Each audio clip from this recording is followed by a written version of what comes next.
Howdy gang, Trailblazer Tim here again. Today we are out here in the woods and I'm out to show you how you can make the best Ridgeline setup with a few simple knots. Alright, so first thing you're going to be looking for is an area between two solid trees.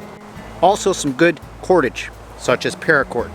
Alright, so the first thing we're going to do is we're going to take our paracord and we're going to make a bowline knot. Take a scuff off about 6 inches, put a bite in it. Something similar to that. This time, we're going to take our bottom tag end, bring it back up through the loop, like so, around the main line. Back out the top loop.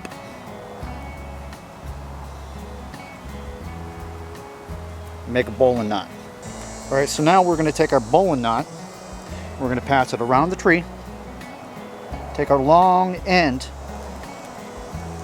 push it through middle of that bowline knot. So now you're kind of looped like that. Can you see that? This time I'm going to take my peg, we're going to put it right through the middle there, slide it down to it. Now we're going to start tightening that rope. See that? That's a marlin spike hitch. Alright, now that we've got our marlin spike hitch in, we've got our long end coming from the first tree. We're going to take and we're going to pass it around our second tree, similar to like that. Right, now that we've got our paracord securely around our second tree, kind of like that, tag in. We're going to take our first line and we're going to make a loop in it, similar to that. See that? Place it down over top. We're going to pull that end through, creating ourselves a loop like that. Now that we've established this loop in our line, we're going to take our second end, like so. We're going to take that tag end and loop it through there. Now you're creating what's called the trucker's hitch. So as I pull it, the tighter that baby's going to get. See that? And at this point you could tie that thing off and that's your trucker's hitch. There's a little bit of a modification that I'm going to show you at this point. Now if you look closely, as I take this line and I pull it, it becomes tighter. My Ridgeline becomes tighter the more I pull it, just like that. Now the true trick to the trucker's hitch is to keep that thing nice and tight. Remember, we're only once around inside this loop. We're going to hold on to that so it doesn't loosen back up. Come back through that loop a second time. See that? Pull all our cordage through. Pull that back up so you have a second loop, just like that. Now we can really tighten this baby up. See that? That's a trucker's hitch.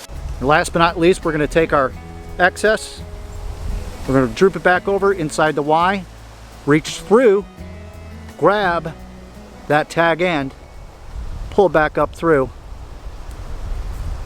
like that. And that right there is how you tie off the trucker hitch.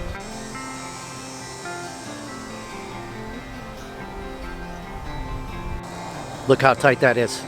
Alright, now the trucker's hitch knot is adjustable. You could always take that last tile loop knot that I put in there and take and pull that even tighter to the tree and then tie it off. Depending on your weight load, if you have a heavy tarp or whatever you're doing on there and stuff like that, it may tend to want to droop, so this thing is adjustable. Nice thing about the trucker's hitch, it's a quick release, just like that. Mosey it up, back out like that, your line comes out. That simple. Back over here where the marlin spike hitch is, this is also a quick release. See that? Bang. Hey, that's all the time we got for this one. Thanks so much for hanging out and watching the video. That's a cool little setup, and I'm telling you, if you guys are going to do a Ridgeline like I like to do with tarp shelters or something, a rain fly over top of a hammock, this is the way to go on that Ridgeline, is with the marlin spike hitch as well as the trucker's hitch that has the quick release, and they're all adjustable knots. Thanks so much for hanging out. Till next time, I'll see you all in the next adventure. Take care.